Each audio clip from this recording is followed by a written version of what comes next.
All right.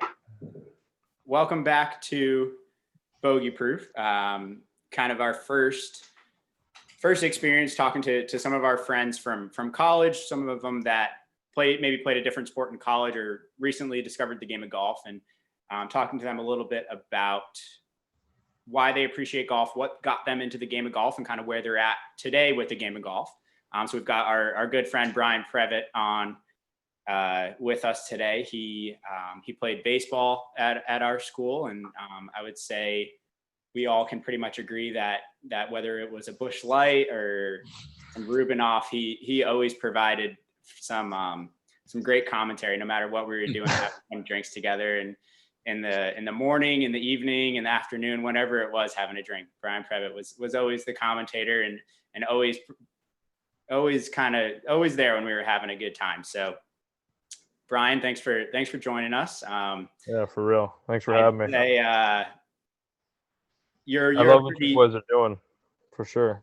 Yeah. I'd say to get us started, and I know you've been playing golf for a while. I mean, you played golf growing up, even before college, before we knew you were playing golf. But really, what does golf mean to you? Kind of, why do you play golf, and kind of we'll go from there. I mean, first of all, yeah, for real. Thanks for having me on, boys. Definitely no shortage of words. In my experience, I'm sure you guys. It all started with the Sergio video. We won't forget about that one.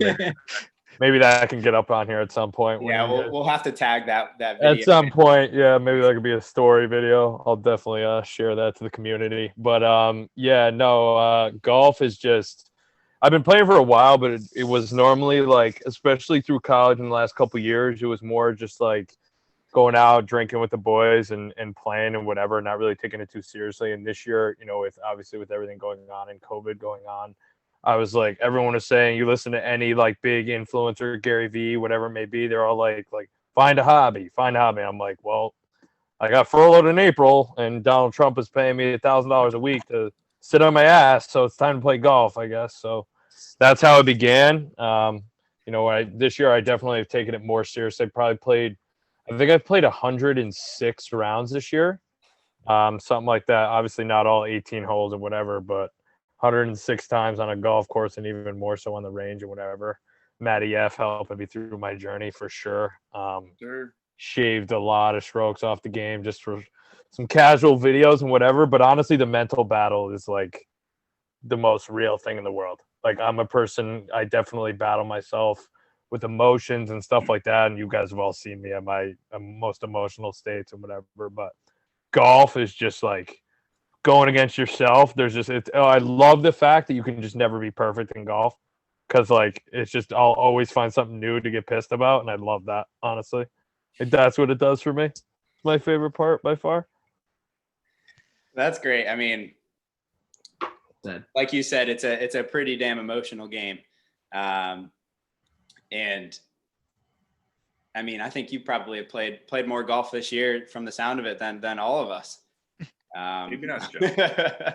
Are you someone where you're at now with your game? Are you keeping track of like fairways that you're hitting, greens that you're hitting, or are you just kind of still going out there and having a good time? I think that's going to be like in my handicap. I have an app. I still use the app that I used to work for. So I'm still kind of using that because I'm still in touch with like one of the kids. It was a pretty small company I used to work for. A company called Swing You. So I used to work for them. So I still am using that app because I want to like stay in touch with how the app's doing. And like, I'm still in touch with one of the kids that works there. Well, he doesn't work there anymore. He actually just left there like a few weeks back. But so next year I'm going to dive more into that stuff. Especially the first couple months, I had just too much work to do to worry about that stuff for the beginning. But yeah, the handicap's definitely gone down a good amount. I'm probably sitting around like a 10, I'd say now. So not too bad. Somewhere in there. I think the app says I'm like an 8.6, but I don't think I'm an 8.6. I think I'm more like a 10 to 11. Somewhere in there is probably more right. So yeah, next year the stats we're gonna focus in a little bit more on those for sure. Nice, very nice. I think something that we appreciate, something that kind of brought us together, not just the game of golf, but kind of being able to sit around and have that drink kind of after a round of golf together and talk about the round. So going off of that, what are you got in your hand tonight? What are you sipping on tonight, Mr. Previte? Jameson, baby. Happy St. Patrick's Day in November. I know we got a couple Irishmen in here, so I know they'll appreciate that. But yeah, no, just some Jameson here. Playing tomorrow, actually. Got the day off tomorrow from work, thank God. So we're gonna go play 18 tomorrow. I'm pretty excited about it. We're playing Fairchild, Eric. No, you're pretty familiar with that. Oh yeah. Very average track. And we're gonna go play that tomorrow and just drink a little bit, hit some balls around. You know, it's the end of the season here, so we're just gonna go out. Playing the black course or the red course? Black course tomorrow. Okay. Got to play black. The red is just a disaster. Try to get an early time. You know, got them some things to do later tomorrow as well, but definitely got to get out for 18. You know how it goes. There you go. Well, kind of a few rapid fire questions here for you. Some are golf related, some aren't golf related. I think you and I might have some similar responses with this first question. What's your dream foursome? What three people are you playing with? Anybody. It doesn't have to be like actual golfers. Yeah, no, for sure. I wasn't even thinking golfers, honestly. I mean, everybody would say Tiger is a spot, but I don't think he'd be on that spot. I don't think he'd be for me. I really don't. I think it'd be awesome to have him, but I mean, you're talking anybody. Derek Jeter's one of them for sure. I don't know, somebody cool, like Denzel Washington. Imagine playing golf with that guy. You know, I feel like that's a question that's asked a lot, right? Social media. You look at like Zaire Golf, all these accounts. They ask that question. They're like, "I'm playing with Phil Mickelson." Like, think outside the box. You know what I mean? For that question. So like, I don't know, I'd have to think about it. I mean, I guess throw Tiger in there, whatever. That'd be sick, obviously. And one more, I don't even know who. Maybe Donnie T or something. I don't even know, man. It'd be wild. I'd have to think about it. But yeah, I think outside the box for that question. There's a lot of cool people in this world. And you're gonna like what are you going to go? You're going to go out there and get slaughtered by Tiger on the golf course and just demean the whole time? That's my thought. I'll play a celebrity and beat him. Johnny Drama from Entourage. I'm playing golf with him. You know? The whole Entourage cast might be it for me. That's just me. My personal answer. I like that take. Yeah. Mm-hmm. Mm-hmm. As Tiger Woods is just what everyone says, and that's not how I operate. So there's so many ways you could go with this. That's the thing. What do you think about Anthony Kim as a take on that one? Yeah, that would be so cool. I would love to see where his game is at right now. I feel like he could literally roll out of bed and just throw a 63 out there in your face, and it would be sick. That would be so cool. I don't know. I feel like we never got even a full taste of what that guy was, could accomplish and whatever in the course. Like, just strikes the ball like an absolute menace. Who knows what he could have done now with new technology, new training, all that stuff. Yeah, I mean, honestly though, if I had to choose a pro golfer, DJ, I think is without question, would be my pick right now. Just if excluding Tiger from the conversation for a second, just to have some creativity to the answers. But I don't know, man. Maybe I want somebody outgoing who I can speak to and whatever. Like, I feel like Tiger's like, if he birdies the first 3 holes, he's like going to get locked in and not even speak to me. He's going to try to set a course record or some shit. You know what I mean?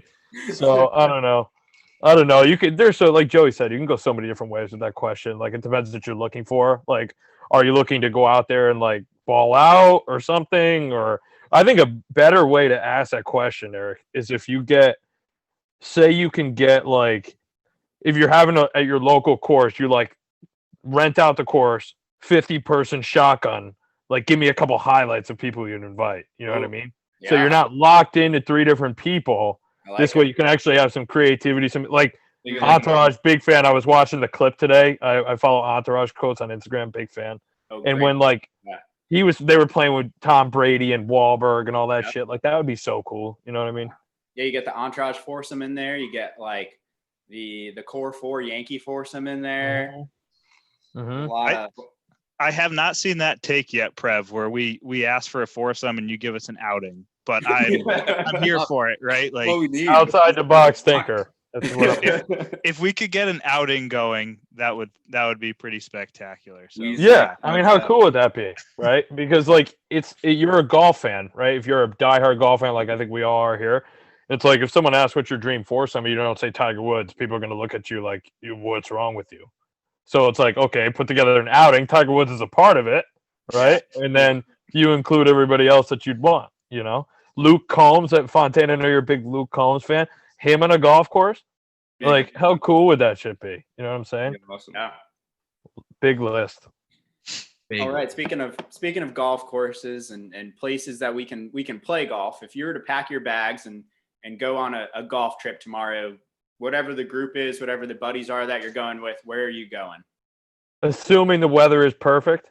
Yeah, weather's perfect. All the conditions that you could imagine are perfect. Let me get the bottle ready.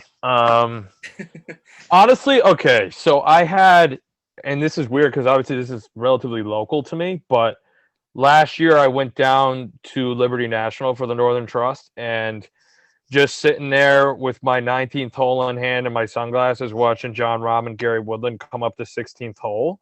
And you have a view of the beach and the Statue of Liberty right there. I was like, these guys have to look at these courses and be like, I have a pretty cool life.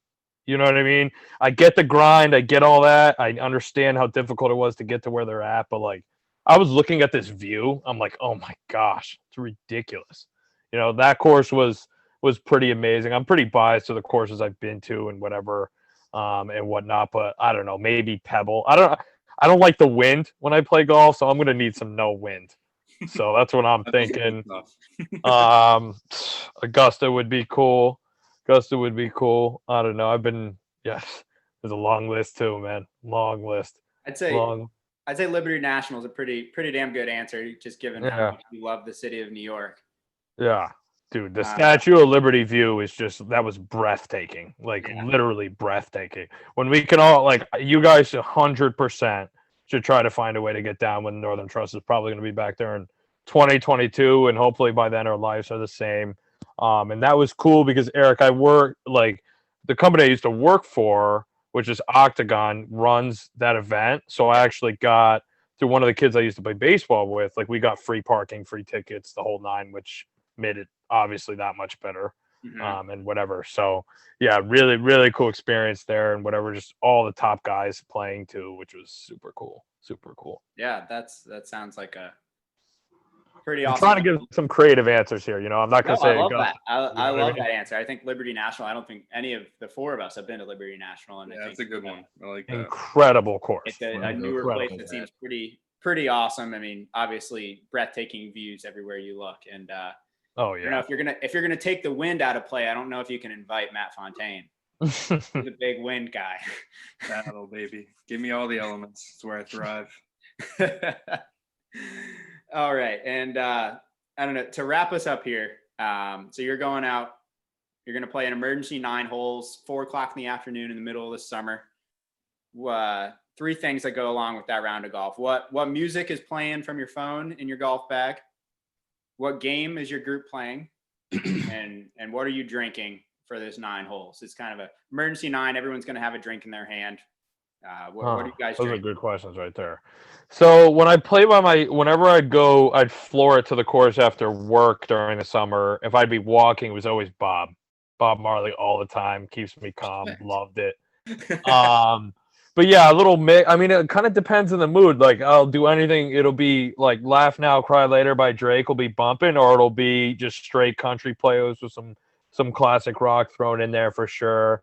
Plenty of seltzers on the golf course always. I'm a big seltzer guy. I don't have time to be peeing the whole time. So I'm a big seltzer guy on the course. And just where we were playing? What was the last question?